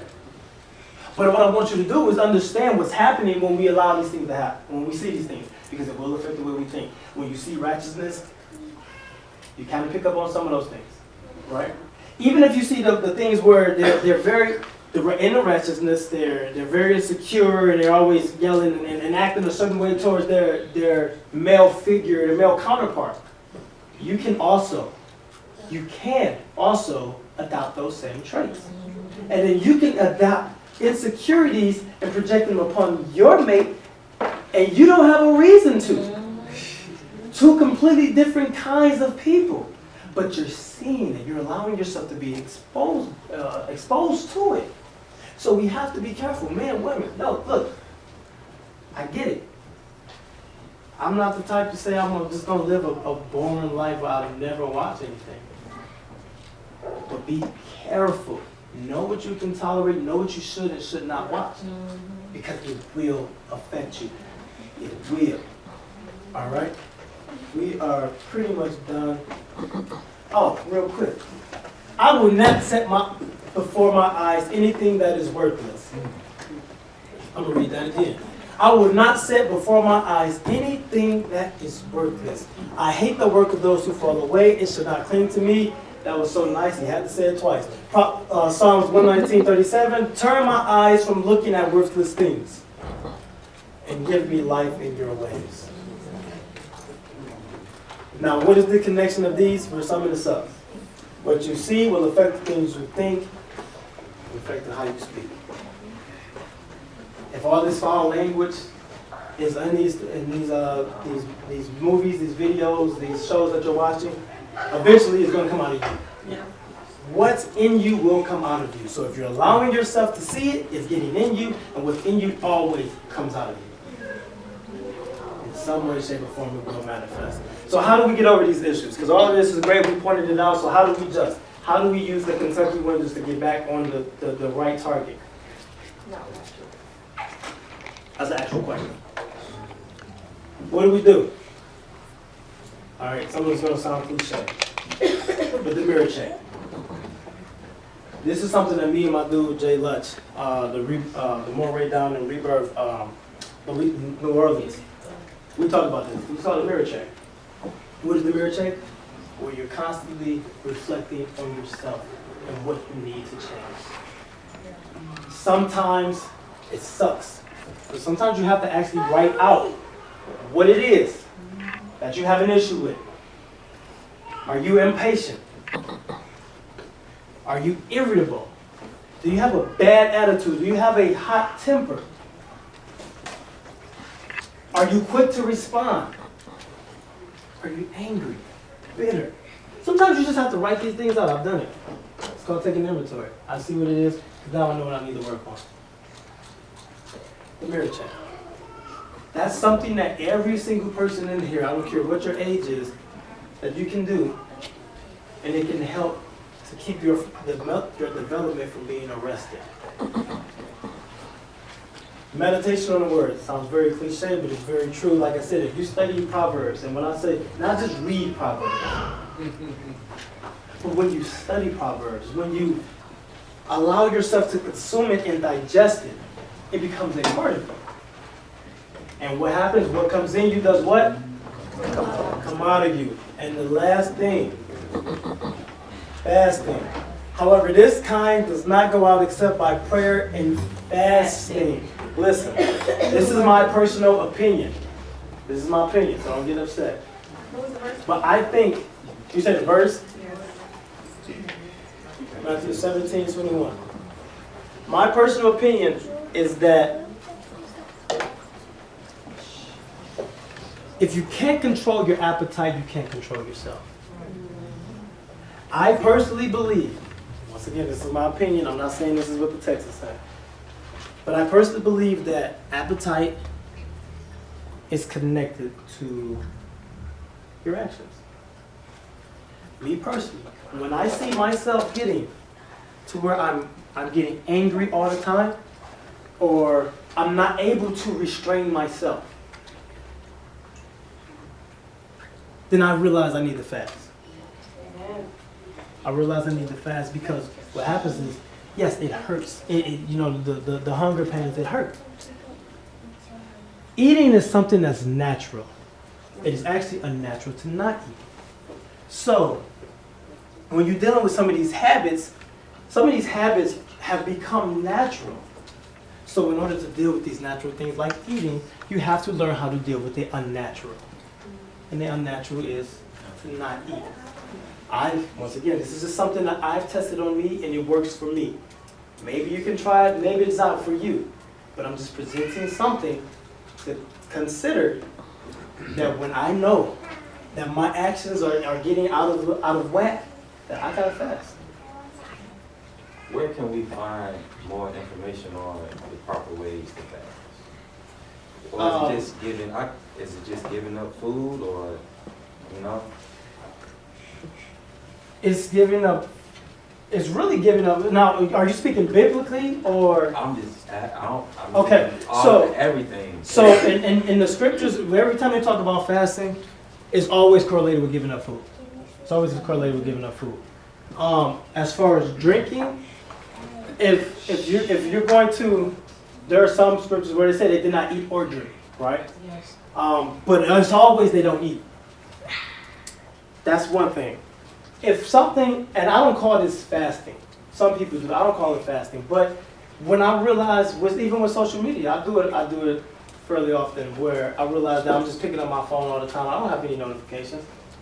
I'm just picking it up because I got used to just picking it up and checking my Facebook and wasting time on it. Then I'll log out. Sometimes I'll delete the app. I'll go looking for it. Oh yeah, it's not there. Because I've picked up this habit. It's become a habit. So I got to just do something to get rid of it and get back control of myself. Because that could also, social media is addictive. We don't look at it because it's not a drug, but in reality it is like a drug. As a matter of fact, I can't remember the full, look it up, about the study that was done on Microsoft and the dopamine for whenever you get a like on your pictures. So you post a picture and you're constantly checking because you want to see your likes. And I don't know if they still do it, Facebook is always updating stuff, but they said that when they changed it to where, you know, you open it up and you see these likes and these hearts come up on your screen. Yeah. Did you all see that? Yeah. When that update came? Yeah. That these were like dopamine hits for us. It's like a drug. So we were constantly seeking these things. So we're trying to post stuff to, this is why people post stuff to get likes. Because it's actually like a drug. You don't have to take my word, look it up. Look into it. One of the people who helped create the platform went out and started speaking about it, because now he realized that they were wrong. That the way they structured it has done nothing to lead society to what society has become, where they're self-indulgent. And they're seeking out the approval of everyone else. They've given people a drug that every person can take. Yeah.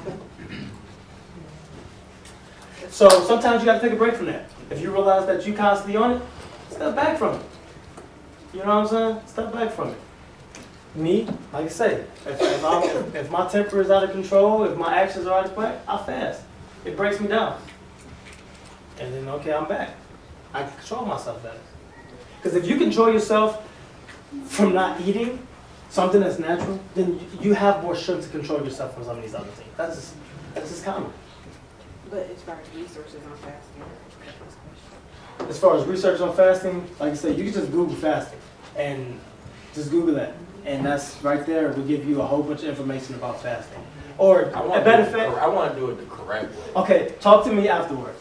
Talk to me afterwards and I'll give you some tips and as far as biblically and stuff like that about how to actual fast, okay? All right, any questions? Because this is the last slide. I had an observation as far as like when it comes down like influence, as far as like shining our light, as far as okay, using something as a tool as opposed to something influencing us. I'm just sharing that. Yeah. You say using our influence. Um, Using our influence or being influenced? like for example, social media. Okay. As far as being able to influence or that's one thing, influence. Something influencing me and me having the power to influence it, whether it's That's the double-edged sword of social media. You can be influenced by social media, and you can influence people. I've had people inbox me, especially when I first started waking up, when I just started posting things and stuff like that. I had people who would never like it. They would never comment, but would inbox me. Curious, what am I talking about? I'm interested, and I was thinking the same thing. So, it can be beneficial to use your influence on social media. Just my thing is with social media, do not let it become in your mindset that that's the work of the Most High. Right. That's all that we need to be doing.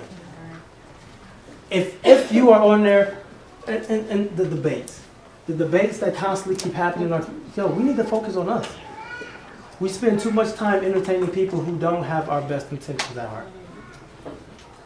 So we need to start focusing on us more. So yes, use Facebook. If you're on Facebook, use Facebook to your advantage. Use it to your advantage. Use any social media that you have to your advantage. But don't become so consumed of it where it becomes needed. And that's all. Don't let it confuse you. Go ahead.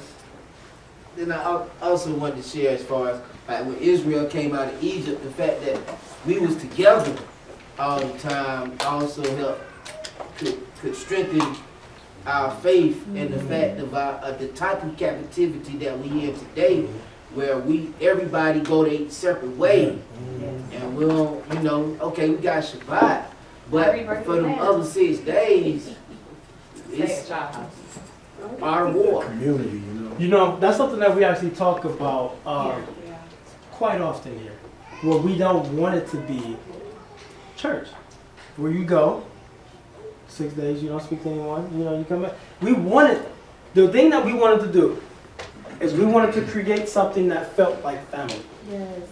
Where we try to get together. Now, people still have their schedules. I absolutely 100% agree with you. That bugs me. That bugs me deeply, where all we do is we just focus on Shabbat. See, our minds, I don't know what has happened with us in this point to where, first of all, Shabbat is just, hey, you gotta act like this, you gotta look like this. Like this is different, right? I'm relaxed. I asked a bunch of questions. I'm not afraid to laugh, crack a joke. It's cool. It's the word. We're together. We family. But this mindset where it has to look like this, it has to do this. We just grab the Bibles, let's go, and that's it. And even still, you go about your business. I've been to certain places with that type of stuff, and that's not the direction that I want to go. I want to create something that is a family feeling, to where we can get together on Sundays, because that's one of the days where most of us are free, because we ain't going to church, so we get together on Sundays and do something. Actually, she said that. There's a good amount of us who try to get together after the Shabbat, and we'll spend the entire day together, the entire Shabbat. And sometimes, we won't leave till like 1 a.m. Very often. We ain't got nothing to do the next day. Right. We'll be playing Uno or cards or whatever. Or just talking. We just try to spend more time with each other, and we build relationships. We are really about building relationships, because what is this? What is this? We just gonna go gather, hear somebody speak, and then go home. I'm not cool with that. That don't work for me. I can stay home. Keep it real. I can stay home. Afterwards, I hope y'all stay so that people can fellowship afterwards. We got food here. But if you can't stay, that's cool. I'm not saying anything about you. I'm saying what I want. That's not what I want. And since I just so happen to be a Moreh, then I have the ability to create the atmosphere that I want. That's one of the benefits of me being a Moreh. So, hey, I've been to these other places when I wasn't one, and okay, maybe it's cool, but it's not quite what I want. Now I just so happen to have this platform now, right? So now I can create what I want. As long as it's still doing the will of the Most High. And guess what? Fellowshipping with each other, that's absolutely the will of the Most High. So, and it's cultural. So this is what we try to do. This is what we're about. And so, you know, that's it. I can talk about that forever. Come back. I'm really, that's something that I'm really passionate about. You can ask some of the people who've been here. That's something that really, I'm really passionate about. So, any other things before we wrap this up? So just so I can get a little bit of clarity.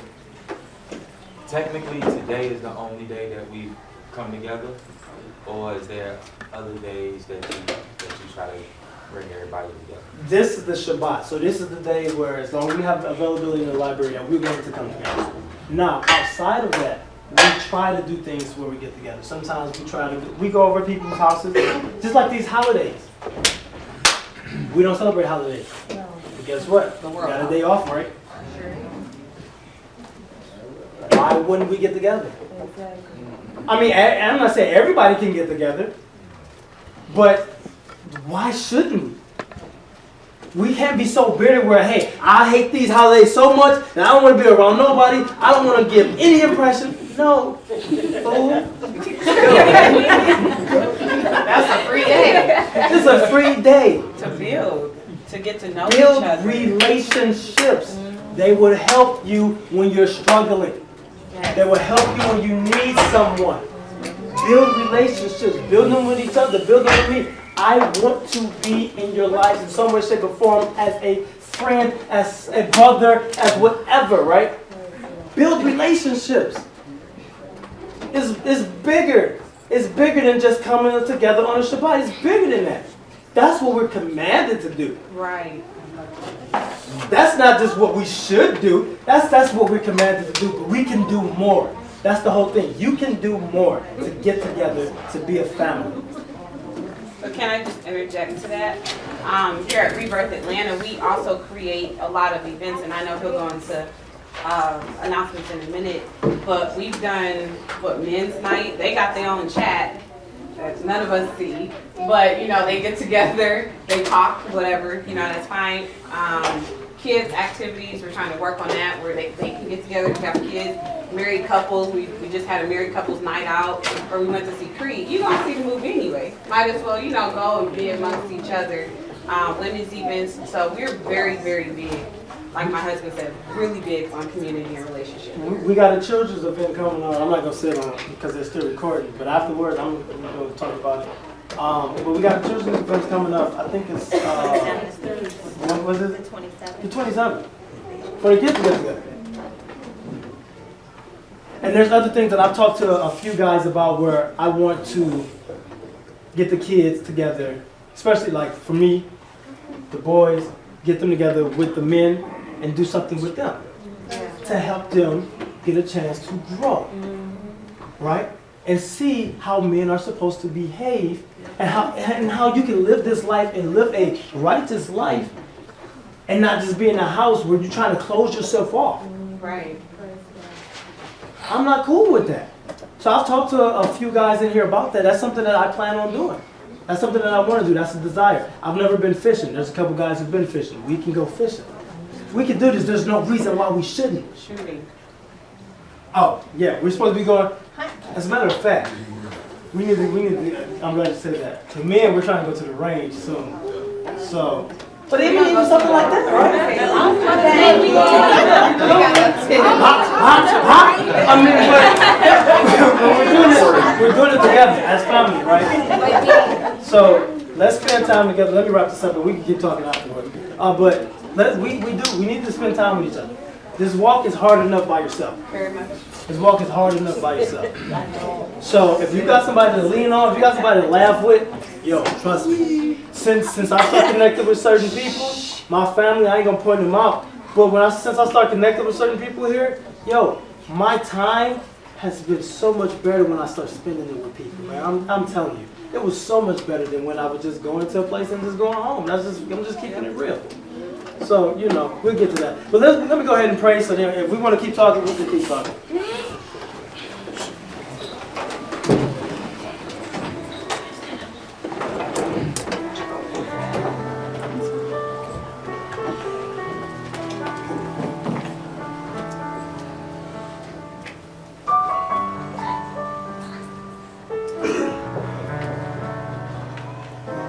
Abba Yah, Most High Elohim. We give you praise, honor, and glory on your set apart Shabbat.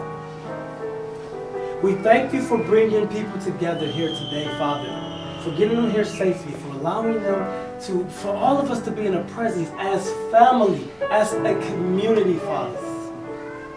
What you wanted from us from the beginning. To treat each other with love and respect and to genuinely care about each other, Father. We pray that the things that have been displayed today in the lesson, Father, to address how we think, how we speak, how we deal with each other, that these things will manifest inside of us and permeate out of us, and that we can influence each other to walk in righteousness, but also to enjoy life. Father, we give you praise, honor, and glory. And we ask that you forgive us for anything that we may have done, anything that we may have thought that has been unlike you, any words that we have spoken, Father, that has hurt someone, that has affected them in a negative way, Father, we ask for your forgiveness. And I pray that we will speak to those people, if possible, and make amends. And even if you don't walk away as friends, but as reconciliation that can occur with something that can help the healing process, like an apology. Father, this life isn't easy. We're thankful for it, but it's not easy, Father. So we ask that you shine your light upon us, that you give us direction, that you give us wisdom and understanding so that we may know when to speak and when not to speak, what to think and when not to speak, and how to act, Father, and how to get self-control so that we can be that light. Father, we were in Israel, we were in the land, and we were supposed to be that light. And you scattered us because we wasn't. So now in the places where we have been scattered, we should become little light bulbs all across the world, shining, showing multiple people, whether they are of the covenant or not of the covenant, what the light looks like. So we thank you, and we ask that you direct us. In the name of your Son, Yahushua HaMashiach, we humbly pray. Hallelujah. Hallelujah.